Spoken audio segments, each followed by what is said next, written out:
Good day, Scott. Speaker Boehner's walking around. What a wonderful day. I was sing that on my way to work in the morning. Listen, my mission every day is to fight for a smaller, less costly, and more accountable government. And over the last 5 years, our majority has advanced conservative reforms that will help our children and their children. We're now on track to cut government spending by $2.1 trillion over the next 10 years. We've made the first real entitlement reform in nearly 2 decades. And we've protected 99% of the American people from an increase in our taxes. And we've done all this with a Democrat in the White House. So I'm proud of what we've accomplished. But more than anything, my first job as Speaker is to protect the institution. A lot of you know that, my plan was to step down at the end of last year. I decided in November of 2010 that when I was elected Speaker that serving 2 terms would have been plenty.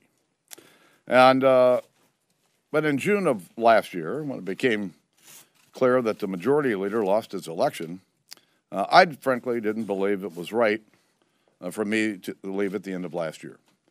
So my goal was to leave at the end of this year.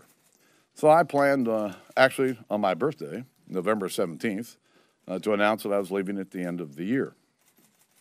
But it's become clear to me that this prolonged leadership turmoil would do irreparable harm to the institution.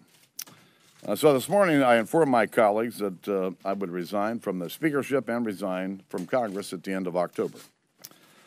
Now, as you've often heard me say, this isn't about me. It's about the people. It's about the institution. Just yesterday, we witnessed the awesome sight of Pope Francis addressing the greatest legislative body in the world. And I hope that we will all heed his call to live by the golden rule. But last night I started to think about this. And this morning I woke up and I said my prayers, as I always do. And I decided, today's the day I'm going to do this. As simple as that.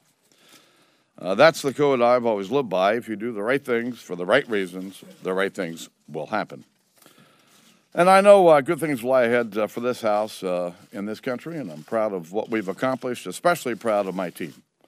I've been here my 25th year here, and I've succeeded in large part because I've put a staff together and a team together, many of which have been with me for a long time. And without a great staff, you can't be a great member, and you certainly can't be a great speaker. I want to thank my family for putting up with this all these years. My poor girls, who are now 37 and 35, their first campaign photo was in July of 1981.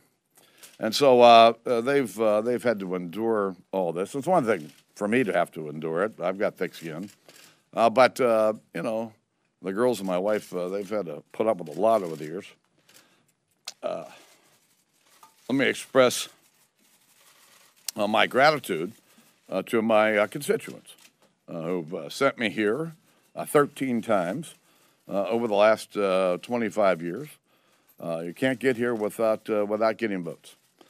And I've said this often. People ask me, what's the greatest thing about being speaker or about being an elected official?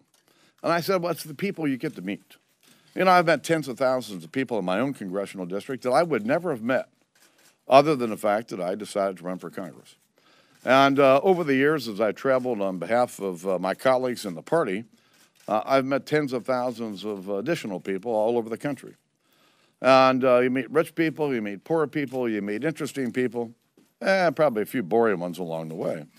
But I can tell you that 99.9% of the people I meet on the road, anywhere, could not be nicer than they've been. It's been wonderful.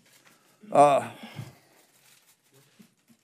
been an honor to serve in this institution.